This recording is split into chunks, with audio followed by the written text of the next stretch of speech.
coming out again today and this beautiful day here in Charleston. Isn't it lovely?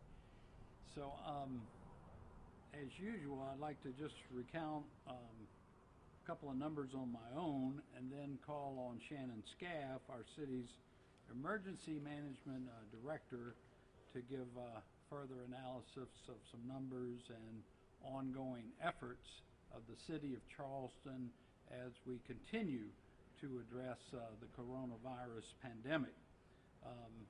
You've probably all seen the numbers, but over 2.5 million cases in the world today, with 788,000 of them being in the United States. And as I've done for the last, I think, week to 10 days now, when I come to review these numbers, I always do the percentage of the cases in the United States as compared to the cases in the world. And over the last 5 gatherings like this that we've had, the percentage continues to rise.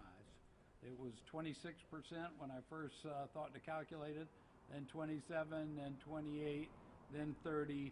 Today we're at 31.5% of all cases in the world are actually in the United States. So our percentage of the world cases continues to rise, as of course does the death toll in the United States, now over 42,500. In South Carolina, our numbers continue to rise. I think reports today will get us over 4,600, and for the first time, it's not a big increase, but we will see our numbers in Charleston County go over 400 as of today's count.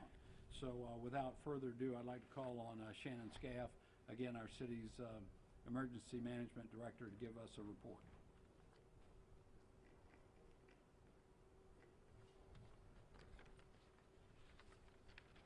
All right, good afternoon, everybody.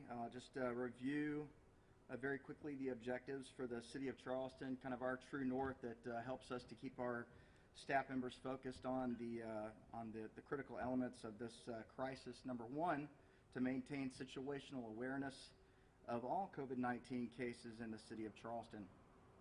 To limit the exposure to the COVID-19 virus, to keep order in the city, to preserve the city government workforce, and to assist the medical community in mitigation of the COVID-19 virus. The emergency management shop and our incident management team continues to do amazing work, working with our citizens in partnership with the county and the state to make sure that we're in the best possible place with the crisis.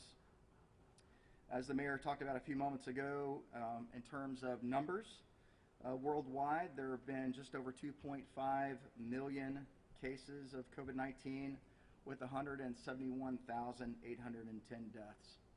In the United States, there have been 788,920 cases with 42,458 deaths. According to DHEC, as of Monday afternoon, yesterday afternoon in South Carolina, we're at 4,439 COVID-19 cases with 124 deaths. And in Charleston County, there have been 391 cases and 3 deaths, with Berkeley County at 138 cases and 3 deaths as well. We are 39 days out from the beginning of hurricane season. And as I mentioned, the emergency management shop continues to do a lot of work in terms of the COVID-19 crisis, but we've also established this hurricane task force to begin to look at all the different work elements of hurricane season and preparations for the city. What I would ask you to do as citizens of the City of Charleston is to be the emergency managers of your own home, to take a look at your own plans. In my 27 years in public service, I don't believe there's ever been a season that's been more critical to have a plan in place for your family than this one, particularly in terms of an evacuation order and knowing where you're going to go if that evacuation order is given. From the emergency management perspective, and I'll bet from every senior leader in the city, if an evacuation order is given, we're going to support that order. We understand that the top threat during hurricane season is water, and so we're going to ask everyone to heed the warnings and evacuate. Please, please, please take advantage of the time that we have now and make sure that your families are prepared. Mr. Mayor, that's all I have, sir.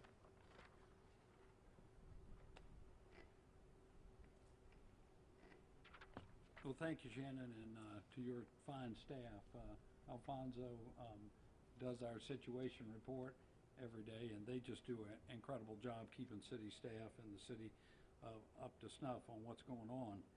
So I did want to chat with y'all a little bit about yesterday's order from the governor. He issued an order basically returning control of beaches to local government.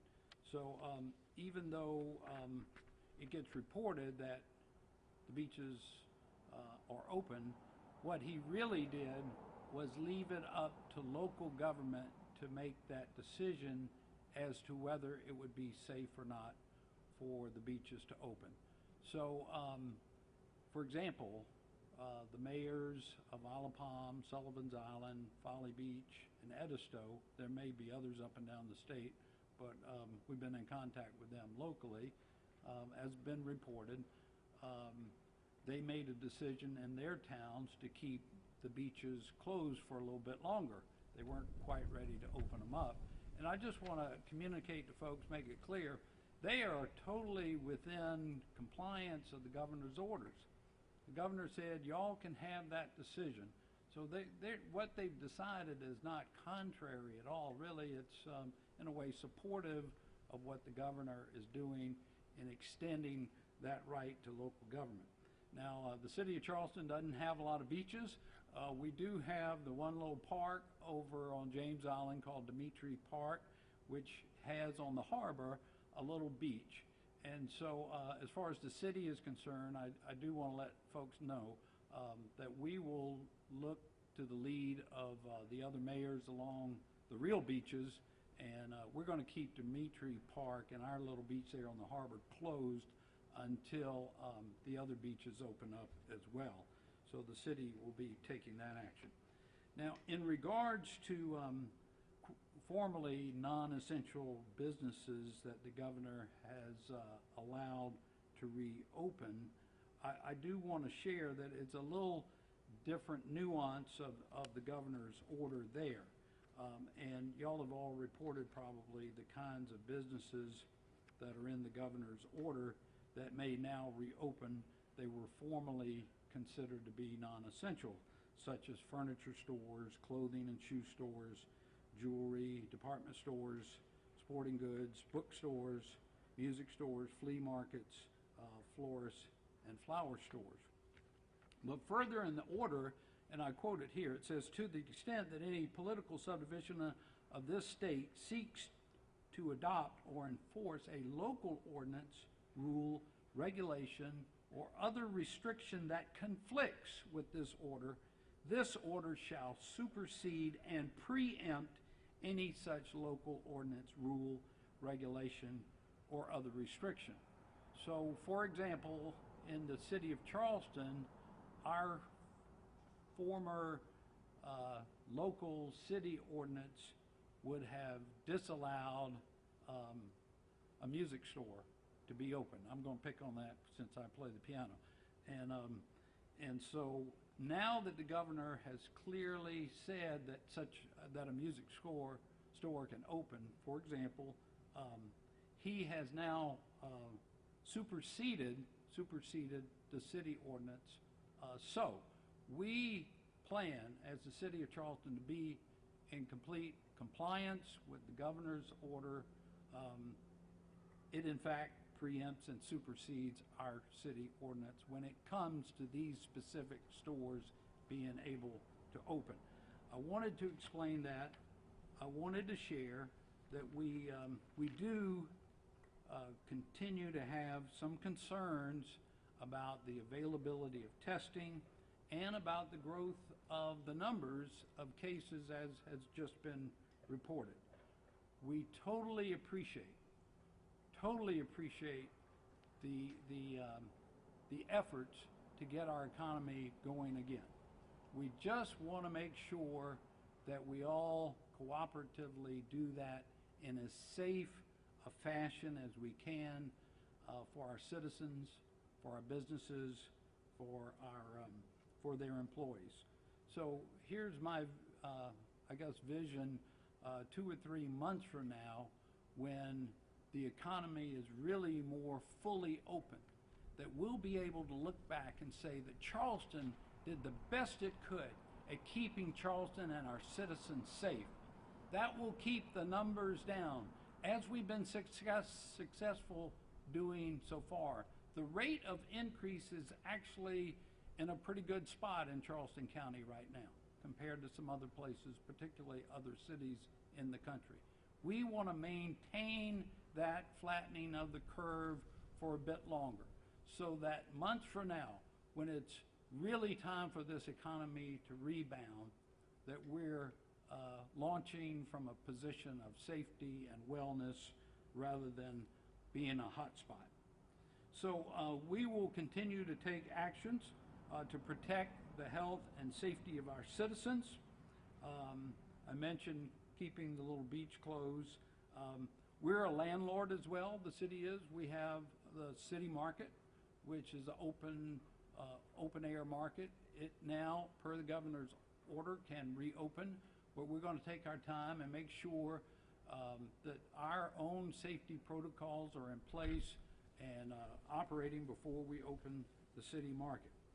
In addition, and consistent with the governor's order, and I respect greatly the fact that the governor takes safety of our citizens at heart in this and every order that he's put forward.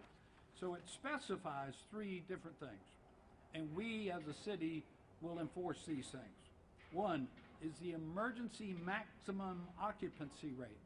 So this is not just for the grocery and essential businesses that have been operating, but for retail stores that are now be reopening. They must limit the number of customers allowed to enter and simultaneously occupy the premises so as not to exceed 5 customers per 1,000 feet, or 20% of the occupancy limit.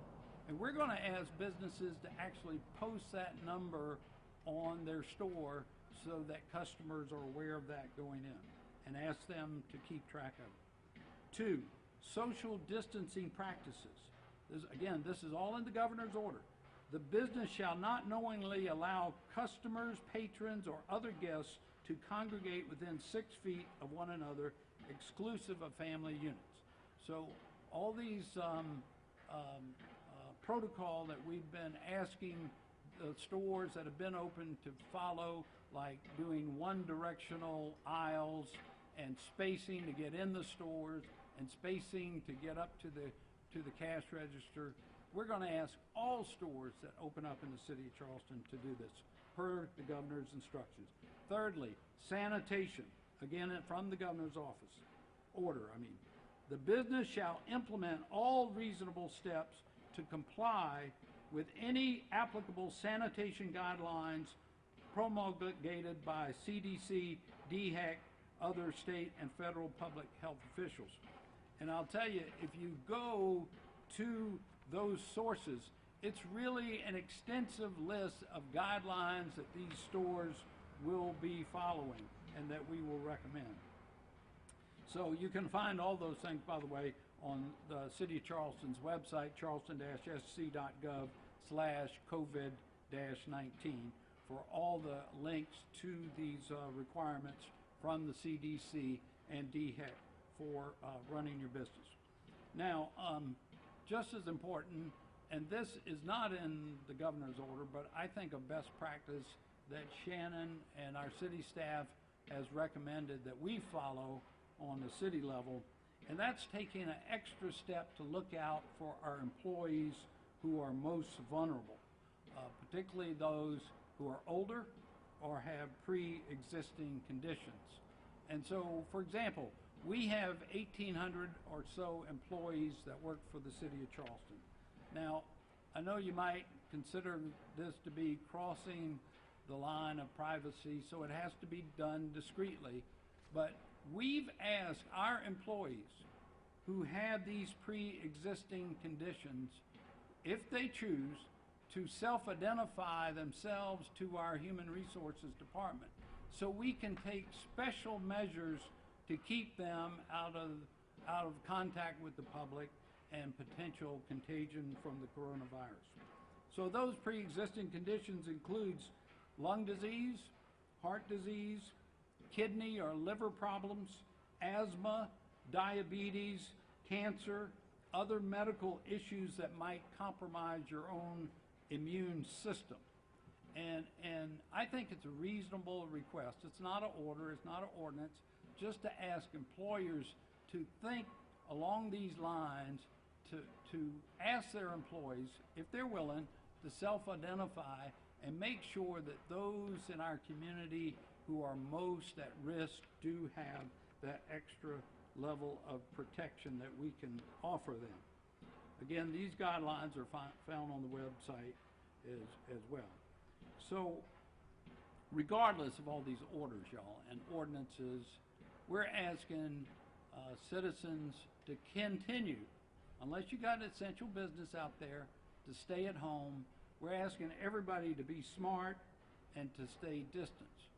And so, by being smart, particularly to the business community, they understand the importance of keeping their employees safe and of keeping their customers safe.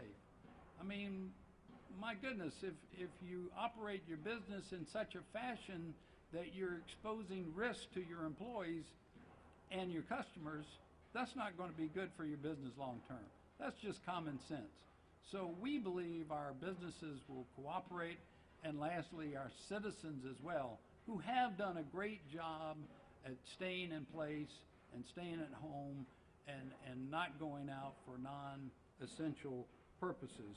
So at the end of the day, despite all the ordinances and governor's orders and mayor's orders and all like that, you really get down to a lot of common sense and a lot of joint responsibility in this era, this unprecedented time of this global pandemic, where everyone needs to just put a little thoughtfulness into making sure we're not unnecessarily exposing ourselves, our customers, our citizens, our employees to being exposed to the contagion of this virus.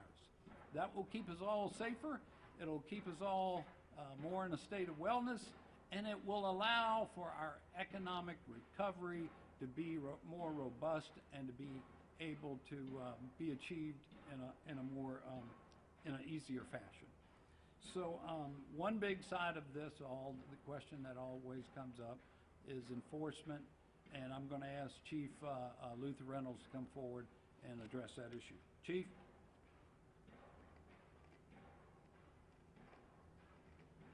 Thank you, Mayor. I'm just going to really emphasize mostly what the mayor's already said. But I will start out by reminding everybody this entire effort is being undertaken at great cost to a lot of different people for one reason, and that is to save lives. We know that there's people in our communities that are compromised for a whole variety of reasons. We know that there's a lot of people that are silent carriers that have this virus. And we know that we are putting those people at increased risk if we not adhere to these recommendations as the mayor has outlined them. So we want to continue to emphasize awareness, education, working together with our communities in partnership, finding the right balance as we begin to expand with the governor's opening up of the number of non-essential or essential businesses. Those are things that we're going to be paying attention to in partnership. I think as the mayor, we want to make sure, as stated already, that our business owners, the managers of these stores, the customers, that everybody is paying close attention. We are still not done with this battle yet. As we expand and we begin some level of recovery, and the mayor has looked at a whole variety of ways that we can do that, and as we continue to look at that, we as a police department have got to keep our communities safe. I've said from day one, we don't want our officers in our community unnecessarily exposed. We don't want our officers spending a lot of time checking on businesses and things like that, but we as a city have a plan to do just that, as we have been with our livability department, with a variety of other resources within the city, and with our police officers to pay close attention to this, to navigate this together with our communities, to find the right balance. as we begin looking at parks and other things, how can we make sure that we are working together to keep everybody safe? Even those of us that may not be in a risk category, we have to think about those people that are. Are we going to take it home? That's still a concern. Are we going to take it to somebody else who might be in a risk category and expose them unnecessarily? That's still a concern. As the mayor said, we've done really good.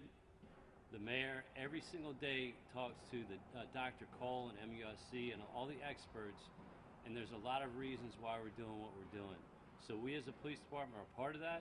Enforcement will be a part of this, but we want to rely more on education and awareness and on our partnerships and on everybody using self-discipline, continuing to take this seriously, and working together with us. Everybody has been doing that. We found, I think, overall a very good balance. I'm so proud of our communities, of our partners in the business community, of the residential communities, of the faith community.